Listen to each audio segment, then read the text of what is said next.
Well, I'm very excited. Thank you everybody that's joined and everybody that will see this video to take the time. I am happy to have Darren Brittain all the way from the UK. He is a psychic, a medium, and also a tutor. My most favorite thing in the world to do is to interview other people that are on the journey that I'm on that can relate and understand in many aspects, not only our own development that continues, right? But also being aware of others developing and how important it is to really understand the power, inpouring, outpouring, whether it is that you are reading someone or you're teaching someone. So welcome, Darren, welcome. Thank you. Thank you very much for inviting me. It's lovely to meet you. Yes! So Luann Beecher, she's on here now, and she actually fell in love with you. She is my colleague, my friend, and you'll be going to Maryland in November. And yes. She said, Lillian, you have to hear him. Every word was full. There was power in everything he did. And so I'm excited to have you with us today because, you know, there is such a desire for so many people that do not have a spiritualist church next to them or don't have resources to understand what's happening in their awakening. So let's talk about what was the point where you said you accepted I am a medium and this is what I'm going to dedicate myself to doing? I mean, there was the moment of acknowledgement of that role came many years after my awareness of the spirit world began. So I never really, a lot of children, you know, kind of claim to have had spirit friends and that spirit world touched them when they're youngsters, you know, that their awareness is there. I never did. I was never aware of spirit children, was never aware of any spirit communication as a child myself. Even though I was quite a lonely child and would spend a lot of time on my own and didn't really have a lot of earthly friends. That would have been quite nice to have a spiritual one, but never did. You know? And it was only after having severe migraine headaches for a couple of years that I went to a Spiritualist Church and sat in an open circle with people who I thought were actually crazy. And I started at the end of the evening to see things and literally presented in front of me. And I was 17 at the time, and I'd been seeing auras around people without really knowing what they were for the 3 years prior to that point. And I went to the circle, started to see things, was given a communication by another medium that was there who predicted that I would work within a year. And I did. I did my first demonstration before I was 18. So it found me.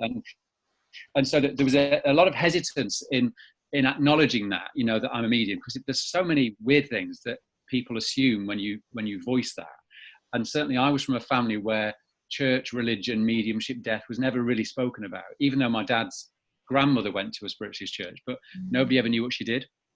She would just go. It was top secret. It was top secret. And my nana used to say that, you know, she used to remember her going and she'd always come home on a Monday depressed, and we never knew why. I don't know why she would be depressed, but so the resistance to call myself a medium was a good many years after I became aware of the spirit world, really. I love it. That's fantastic. And so have you sat with teachers, or was your development through a Spiritualist church solely? And then you just naturally learn to build the power and to be in that altered state and to receive? It was kind of, I've been very blessed in as much as I always think that life brings what you need when you need it, in the form of a person or an experience. And at the time that my awareness started to begin, I just was sitting in an open circle, a circle where anybody with potential could go and sit. And if you get something, you get up and you stand, you say it, and you kind of learn from experience. And I was very blessed that very early on, the other world would say things to me in circles, such as focus on the lady across there, imagine you're expanding, push your energy towards that person. So there was a degree of tuition really from the other world from a very early point. I was invited to sit in a home circle, which was very pleasant, but I can't say that it was particularly directive or descriptive. It was one of those situations where you would sit, very nice people, very lovely people, you would sit, you'd go on a meditation, and then you'd describe what you saw. There was no real instruction. And so the other world really from a very young age gave me the instruction to work mediumistically.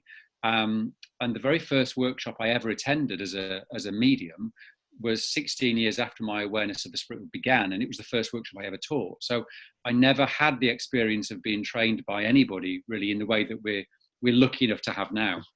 Sure. And you know what? I can understand that, because I'm American, but I am Puerto Rican. And in a traditional mediumship development circle, you just sit. You sit in a circle, you build the power, you open up a prayer, and channeling and healing and mediumship messages is all the same within that circle. Whatever you're getting, you give, and you learn to, by sitting in the circle, build the power. And obviously, as you do that, as it has happened with you, your senses get stronger, your clairs get stronger, and you start to just have this trust and this confidence, you know? I think So that's I love to hear that. Yeah, it's major. I think we certainly don't sit enough. I think there's such a focus within the development movement of the spiritualist movement to have techniques to get certain types of evidence and get certain kinds of information. But I think we've lost the art of sitting. And I think that in my development was always quite paramount, that for that one Wednesday a week, I would sit just to be in the presence of the spirit world and let them unfold me in the way and let my own soul unfold at its pace by being in harmony with that power. There was no going for a certain type of evidence, or you must get this, or you must conform in this way. It was really just about being held by the other world. And I think that's the key to good development. That's the key to good mediumship, is just letting the other world teach you, letting yourself be held by them, you know, and letting that just do the work without you having to work. 100%. That's the bit that I think is missing. And I love the way you said, let yourself be held by them. That's how simple this is. But we obviously are human beings with a conscious mind that wants to be involved. Absolutely. I want to know the steps. Absolutely. You know, but you have to, that sitting will give you that confidence. And based on the experiences, like you said, you were, oh, that's what that is. That's what that is. Now, that being said, do you work with your guides? And so I'm aware of certain souls in the other world who blend with me. Certainly when I'm teaching, I'm allowing their influence a lot more and more and more, because obviously the other world and those souls, including the souls and loved ones and guides of the students that are part of this learning experience, are also influencing the tutor and influencing the students to become the best that they can be. So certainly in that teaching capacity, I'm allowing that influence more and more and more. Certainly when I sit for myself and I sit at home just to blend with the other world, then I obviously allow their influence as well. And that influence is, I think, bigger than we're consciously aware of. I think that's what we're aware of as time's gone on. You think, how would life be without the awareness, knowledge, and influence of that power? And I also have to say, I think that there are in some cases, I think many people put so much importance on a spiritual guide and needing to know them before they can work mediumistically. And I always liken it in a very earthy way to, you know, I've lived in this apartment for 4 years, 5 years, and I've met my postman. I don't know his name. What matters is he brings my mail in the morning, and that's really all that matters. And so I think knowing the name isn't necessary. Knowing the identity isn't necessary. And I honestly don't think it's necessary for the spirit people either. I don't think it's necessary for the spirit guide that you know their name. Because if we look at these evolved souls that are beyond ego, beyond identification, then why would they come forward and bring that, if only to satisfy us? It isn't necessary for them to say that they're 800 years old or they lived in China or wherever. They may well have done, as their soul has touched those experiences. But I think often we, as students, put so much importance on knowing that before we can invest in the experience. And I think that can sometimes slip us up a little. It's feeling safe, you know, it's feeling safe. So we want to, well, and also it's our human mind doing the process that our human mind does. Yeah. There's a process to everything. We read everything, we learn from textbooks. But with this type of phenomena, it is just about the experience.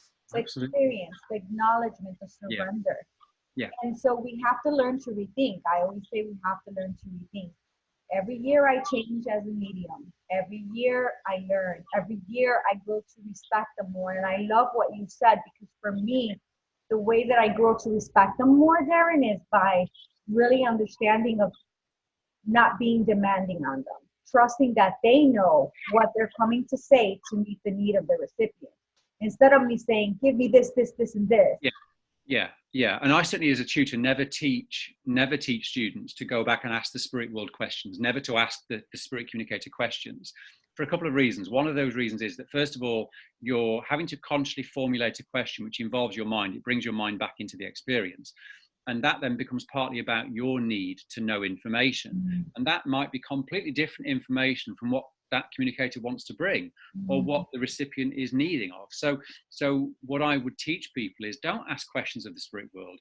Ask questions of your awareness. Be curious about, in their presence, what was their job? What was their name? Be curious using your sensitivity, not using your thinking logical mind, because that involves you far too much. So asking of the questions isn't helpful, I think. But I also think that we have to be, as mediums, really clear about what evidence of life after death is and what it isn't. Because I think our mediumship is always a combination of your experiences so far and, to a degree, your expectations. And that isn't about demanding. That's just about knowing what's available. And the phenomenal mediums like Gordon Higginson and Estelle Roberts and these phenomenal workers, they never went into the power ever with this thought of, oh, I really hope I get something tonight. They went in knowing that that was available, that name was available, that address was available, that information was there. They went in. So when I talk of expectation, I'm not talking about the demand of the medium or meeting the demand of the medium or the recipient even, but just knowing that anything that is offering healing and proof is available. And if we go into our awareness with that intent, then the content will be met. Oh, that's beautiful. So the intent and the content go together. That's deep. That was great. The intent and content. Intent leads to content. That was so powerful. It makes total sense, right? So I know that we as mediums, I know that you started with having migraines, and then you were seeing colors, and then you started going a spiritualist church, and you started to evolve, and within the year you were taking the platform. How beautiful is that? I like it. I love it. That's kind of how my story is. It just unfolded, and I just was seeing and hearing and feeling. I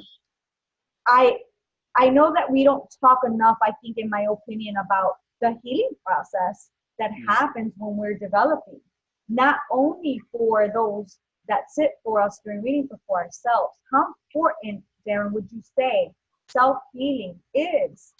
And if it is not done, how can it affect mediumship, if you think it will affect your mediumship development? Well, it has to. Your mediumship will always reflect you, your conscious, unconscious, subconscious parts of you.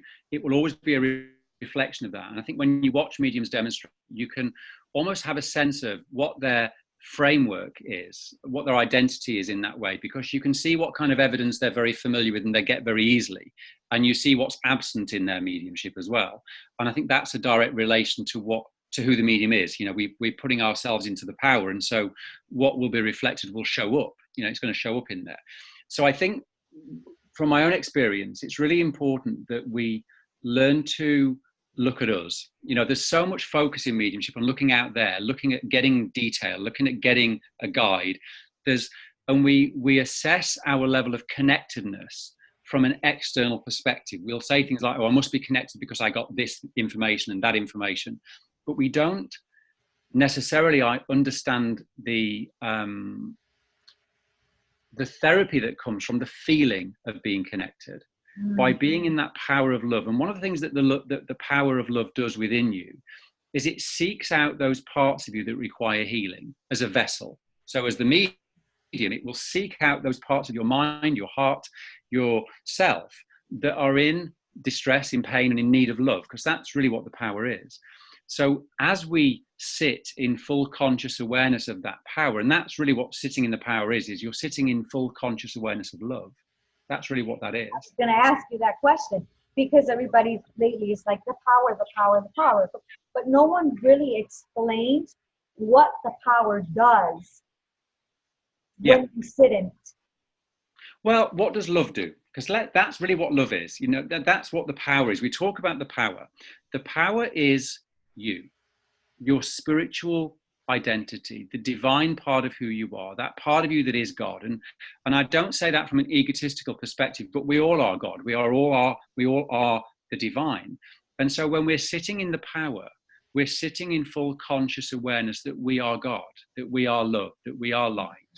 And as such, sitting with that conscious awareness, it brings to the surface those parts of the self and the ego that require healing. So those parts of us that will to see, those parts of us that we're ashamed of, those parts of us that we don't like about ourselves, the power will very gently bring those into our conscious awareness, not in a way to drive us into our pain and make us suffer, but to just bring our awareness to those parts that require healing, and that with willingness, the power within us can help us do that. So there can never be mediumistic development, good, authentic mediumistic development, without looking at the personal development that goes with it. And the phenomena of our mediumship will grow and evolve as we grow and evolve. It has to, because the power is expansive. The power is always about making you more so that it can be expressed more fully in the world. So sitting in the power is a kind of a misinformation, or it's a term that isn't accurate fully, because we're sitting with full conscious awareness of the power. So building the power is a strange term, because we never really build it. It's already present. So we're sitting with full conscious awareness of it. We can build our awareness of it, and that's a very different thing. That's beautiful. I love it. I love how you explain that. And because, sometimes in development, this is what I tell my students. I said, based on my experience, when I was going through something in my life, I would start to attract readings that mirrored that emotion in me, and help me to gently allow it to come to the conscious mind and go. And I started to see the pattern in that, and I'm so grateful for that. Right? I think that there's a real value in noticing in our mediumship, because I think if there are certain bits of information that we're constantly kind of revisiting and keep receiving and keep being aware of, I think there's something in that that's a reflection of us. But I also think there's an element in our mediumship which the spirit world called experiential mediumship, not evidential mediumship, which is where we as mediums get information that's part of our experience, that's familiar to us, such as a name, an experience, a place we've visited.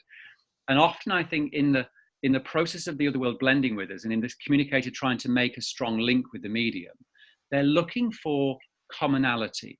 They're looking for things that are similar between the medium and the communicator, because that's generally how in life we connect and blend with each other, isn't it? We look for similarity. Our friends generally are reflections of us to some degree.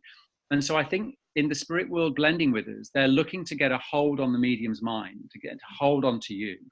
And so they're looking for commonality, and they will flush up things from your experience as the medium that have some relevance to them.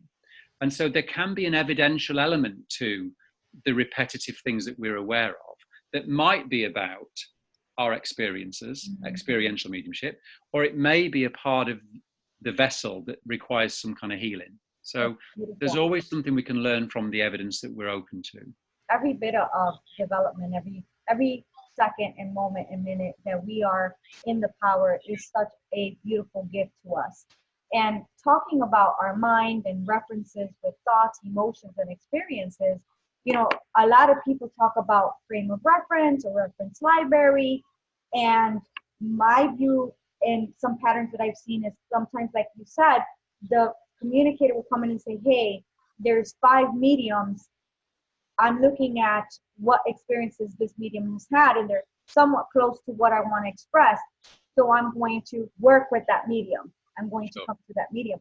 What is your view on how a communicator chooses? You've already said there's a reference there with, right, the common things that they have connecting with the medium.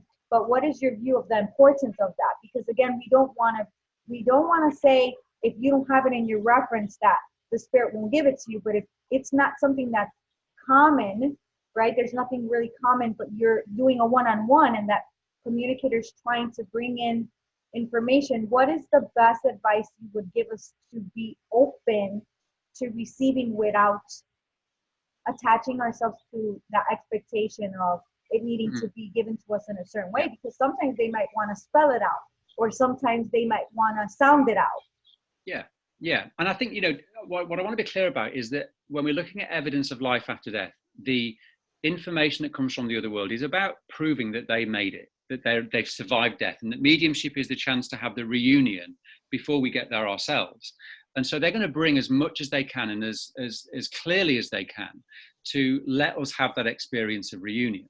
So it would be a little bit unkind and unfair to limit the communicator being able to give things that are limited by the medium's experience. So they have to go beyond the medium's experience. In their desire to give evidence, they're going to give information that you've never heard of, a name that you've never seen, a place you've never been to. They're going to do that because that's their evidence.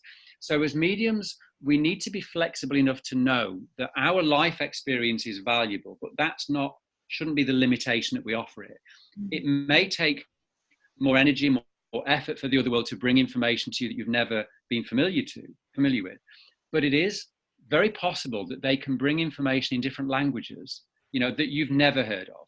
And really, for that to happen, it can only really happen when you're in such a state of allowing and surrender and harmony with the spirit world, that other world is more real than this physical world at that moment.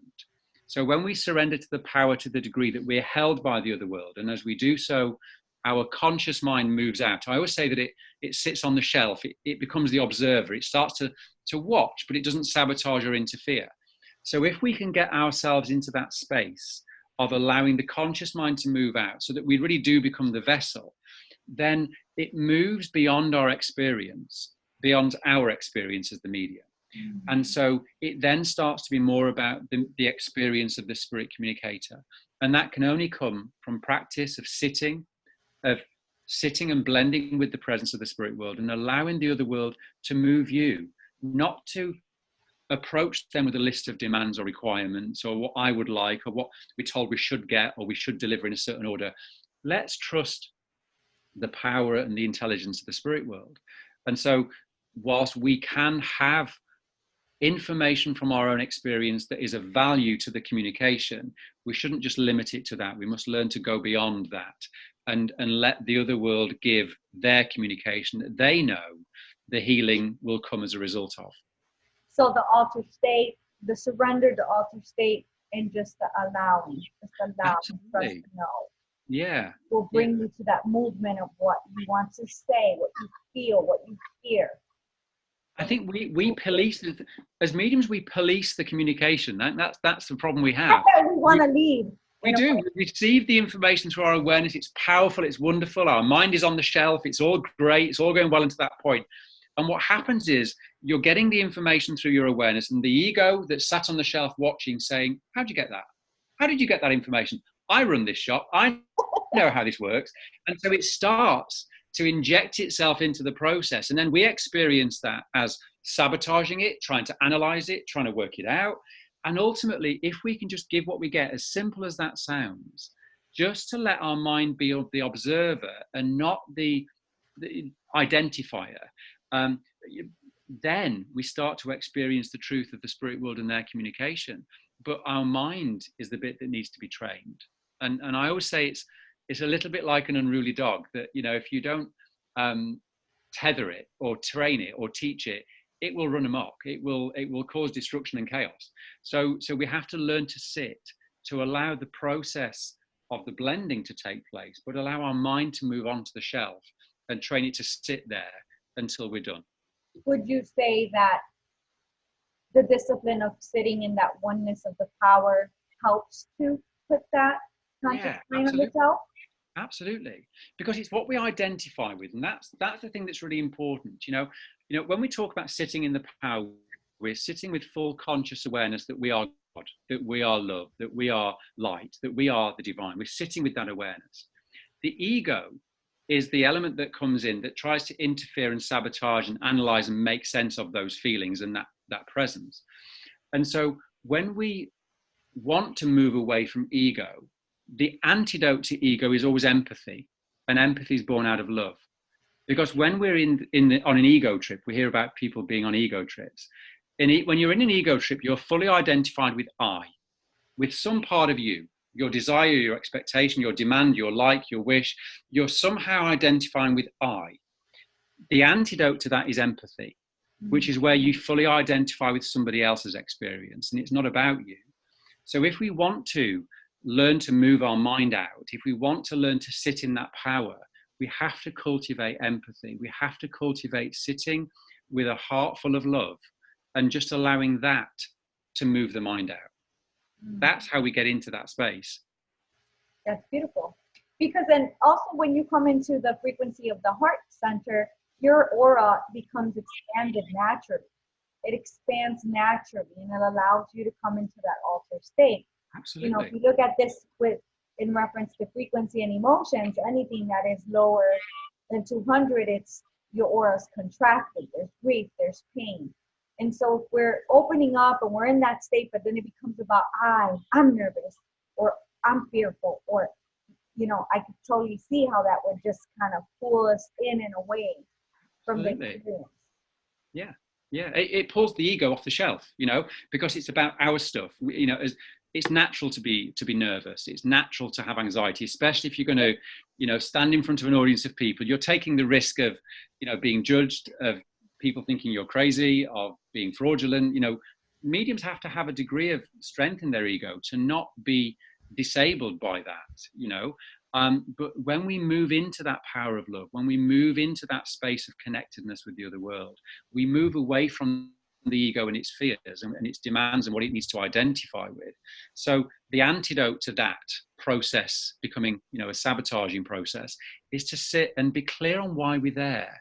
Be clear on the fact that this is about love. This is not about meeting anybody's need. And I always say this when I teach as well, is that when you ask people, why do you want to be a medium? They always say the same. They'll say things like, I want to help people. Even that statement you're making about you. It's about your desire to help. Nobody says, very few people say, I want to just sit with the spirit world. I want to just sit and be held. I want to just sit and be of service. I want to just sit and be in the presence of. There's always an attachment to an outcome. And that becomes often something very difficult to measure, because how can we measure the help that somebody needs and the help that somebody gains from our experience? We're not privy to what's going on in their mind. And so we have to learn just to sit without the expectation of getting it right, making people feel better, having healing happen.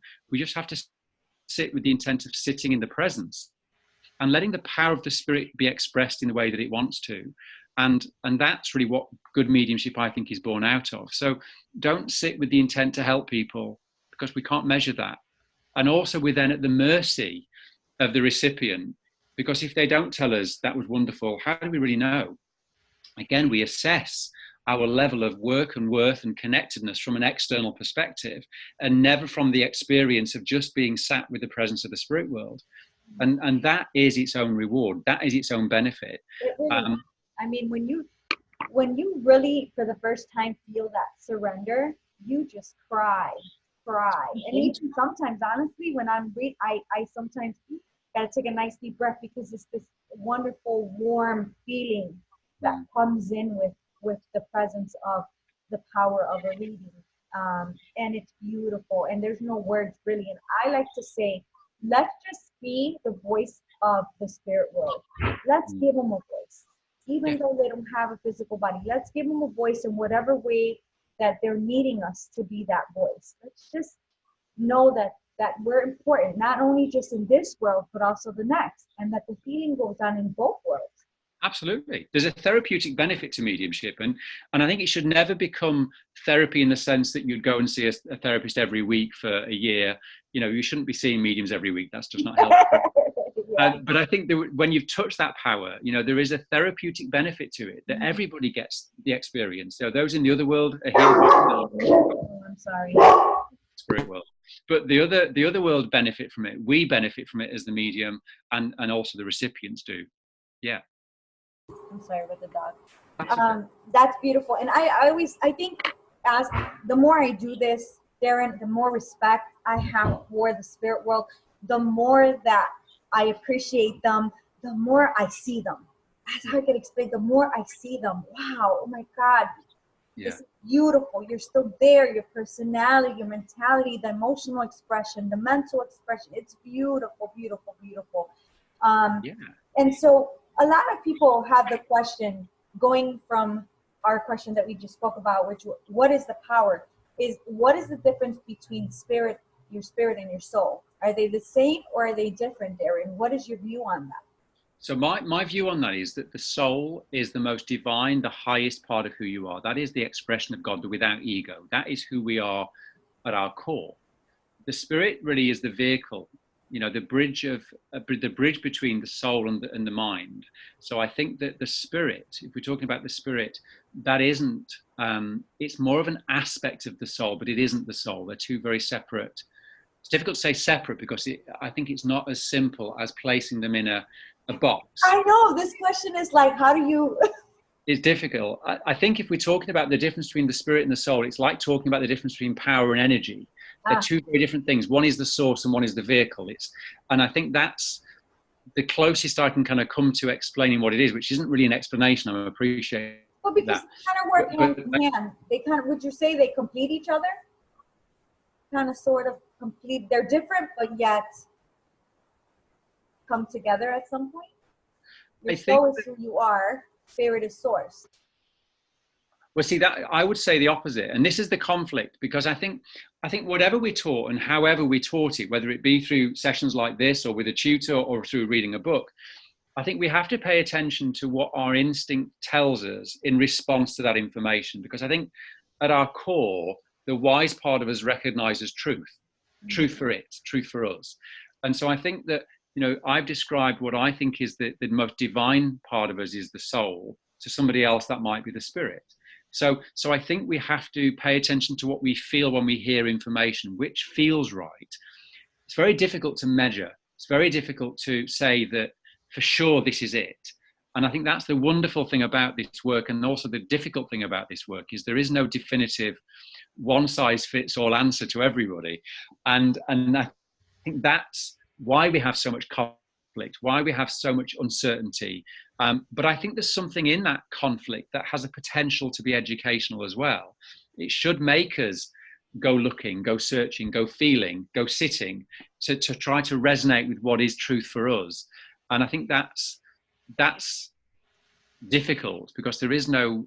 Well, no, like Mavis could tell us that we'll really know when we get to the other side. Or maybe we won't, because I think that's the other misnomer. I think a lot of people think that we get to the other world and we suddenly become all wise, all knowing.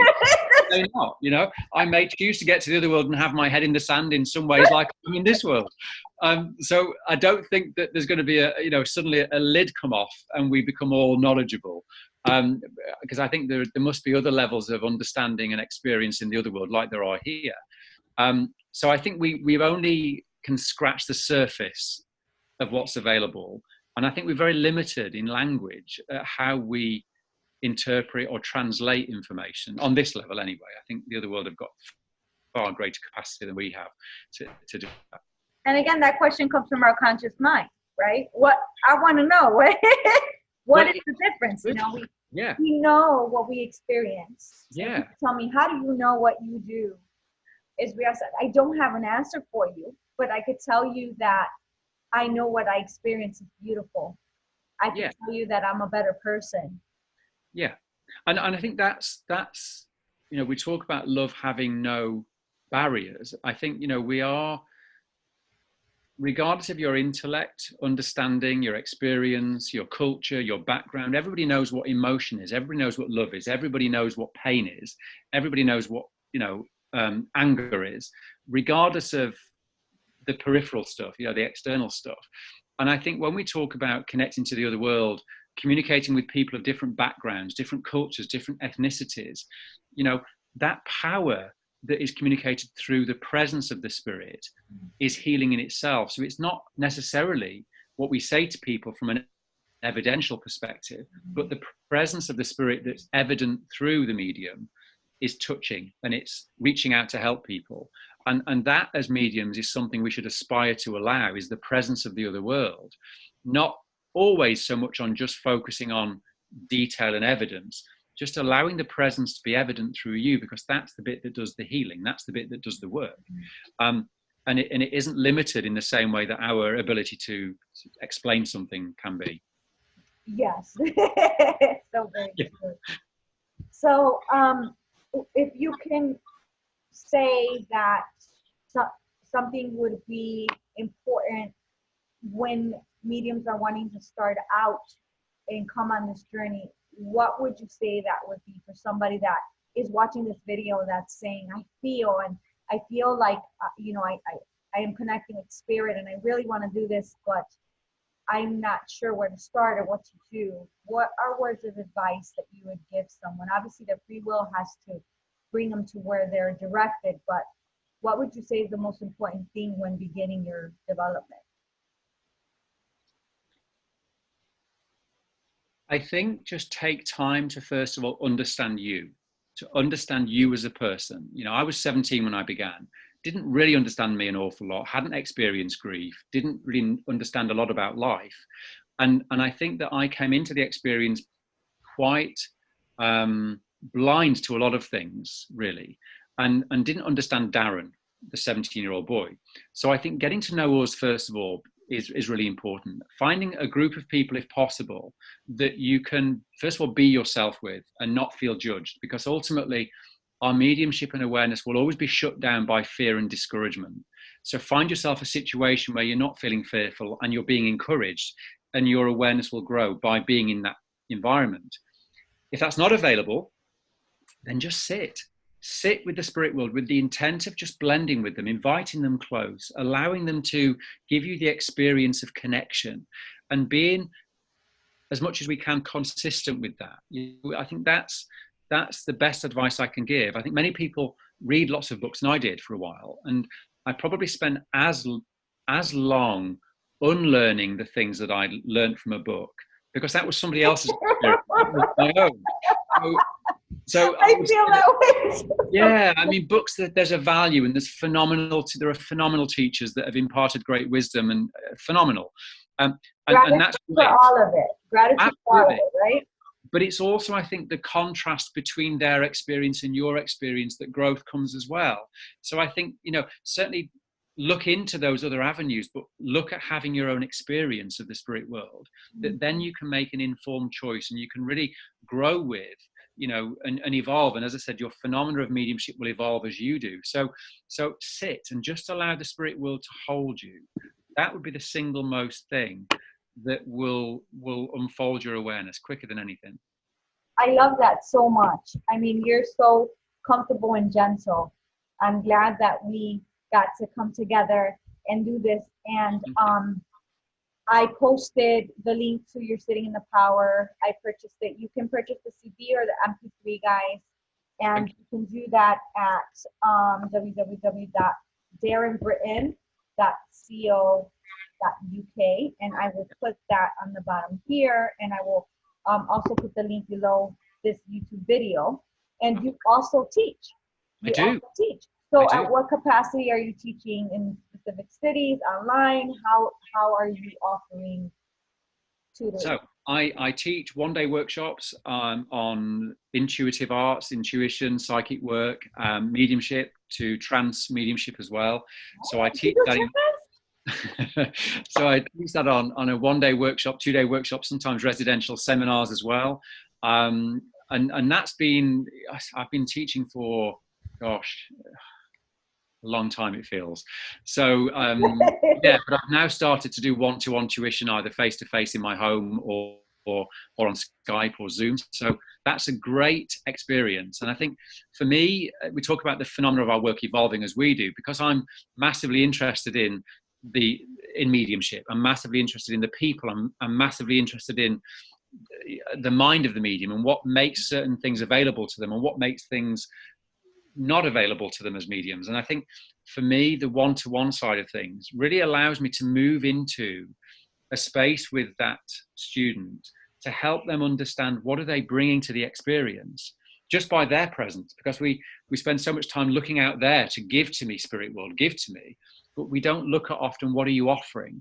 And so on the one-to-one side of things, that's fascinating to show what are you offering in your presence to the other world that makes things available or not to you, and how by looking at those elements that we get to unlock more of our sensitivity, so that therefore more of the other world becomes available to as well. So that's a really fascinating area of my work, which has only really started the last year, really, and I'm loving it. I love that, and it's the growth that is happening seems to be quite powerful, which is great. It really is. I keep saying that I know, but I don't know how I know that we're, I commune with spirit. I have the students commune with spirit, and I tell them they're the biggest teachers for us. Exactly what you said. Stop looking outside of them. Sit with them. Sit with them outside of a reading. Don't just come to the other side of life just during the reading. Yeah, sit with them. They're here to look at us. They see our spirit body. They know more of what's going on with us than sometimes what we do. It's beautiful, and they always want to help. So I think communing with spirit is the direction that a lot of us teachers are coming into. I feel like the veil is thinner. I feel like it's simpler than what we're making it, and we need to just relax, calm down, and let it unfold naturally, without so many demands and so much stress. It's so painful. Mediumship is painful right now in a lot of ways. It is. Yeah, and I generally say this when I'm teaching. My granddad was a gardener. He used to love to grow roses. And as a child, I was always really fascinated at how all these roses would start out in this tiny little bud, but they'd always grow into these very beautiful, nice smelling and very different flowers and breeds of flowers. And as a child, I would kind of rip the head off the bud and very gently try to unpeel and look inside of it. And every time it just disintegrated, it fell to pieces.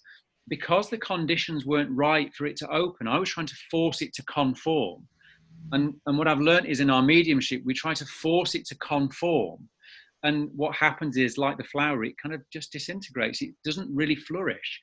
So again, like the flower, if we create the right conditions for it, if we create the right inner conditions and outer conditions for that experience of the flower to open, then our mediumship will be effortless. And as you say, painless, more painless than it seems to be for a lot of us. 100%. And I think that, like you said, everyone has a potential. And like the flower, they planted the seed, and now you're watering that seed that they planted and seeing them grow in their own light, in their own way, as they are, based on their experiences. I think that's the most beautiful thing for me with teaching, is to see that. And I'm the biggest teacher every time I teach. I grow so much too. Well, we're always eternal students. I run away. I think somebody said that if you see Buddha walking down the street, run the other way. Because I think that there are many teachers that claim that they've made it, that we are the teacher that knows all. And, we are still students. And as I said, we're evolving, and our mediumship will evolve as we do. And we should never be complacent in our role. And as a teacher, I still go to courses, because it's important to keep remembering what it feels like to be a student. That's important. Yeah. It's nerve-wracking. It's comfortable. It's so many things all at once, you have to feel uncomfortable, because if we feel uncomfortable, there's growth. Yes. If we're comfortable for too long, we've been comfortable for too long, and we need to change what we're doing. For sure. Yeah. I don't think that we will know everything there is to know.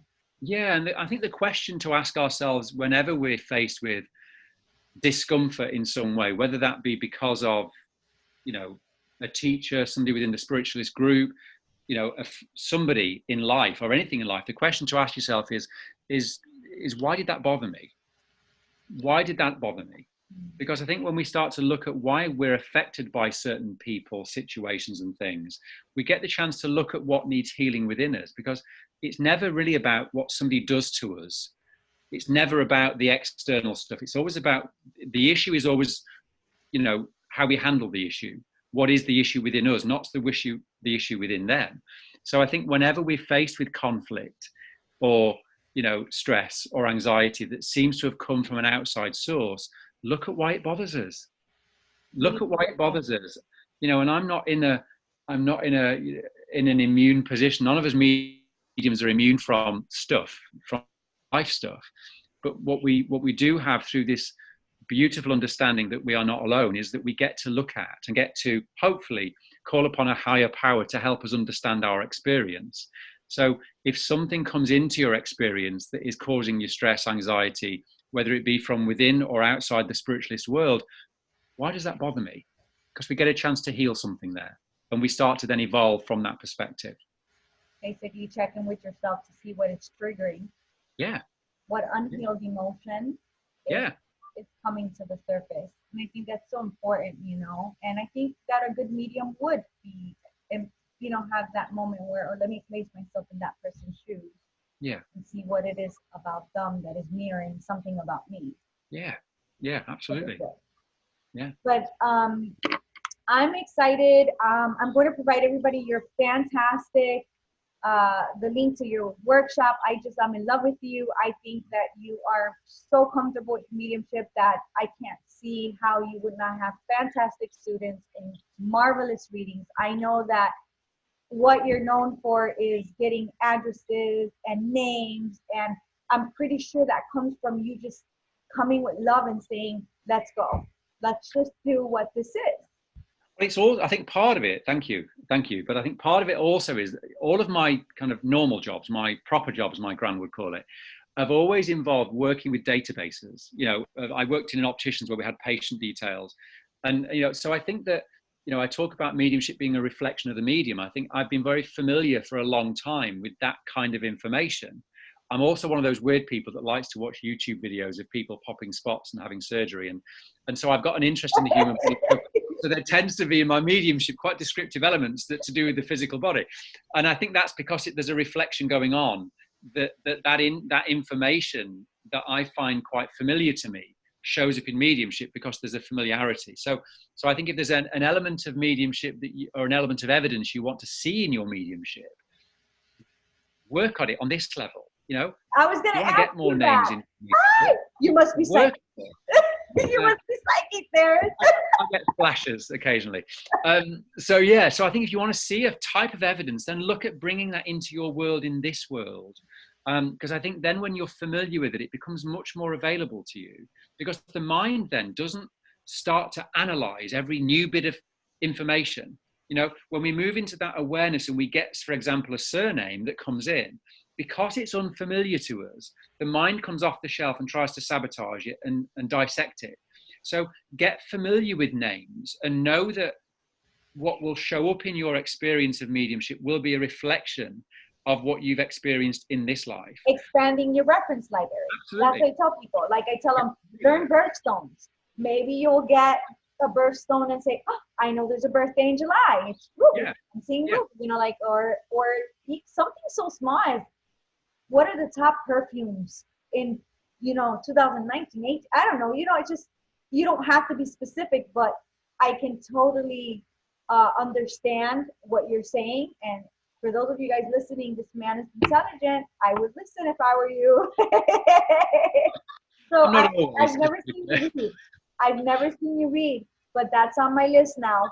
Luann had convinced me already that I have to come and see you. I'm in Chicago, and I might come down now in November to Maryland, because I know you're going to Maryland and you'll be teaching over there in November. Yes, I am. I'm demonstrating, I'm teaching, I'm doing one-to-one mentorship sessions as well, I believe. So I'm excited. I'm really excited.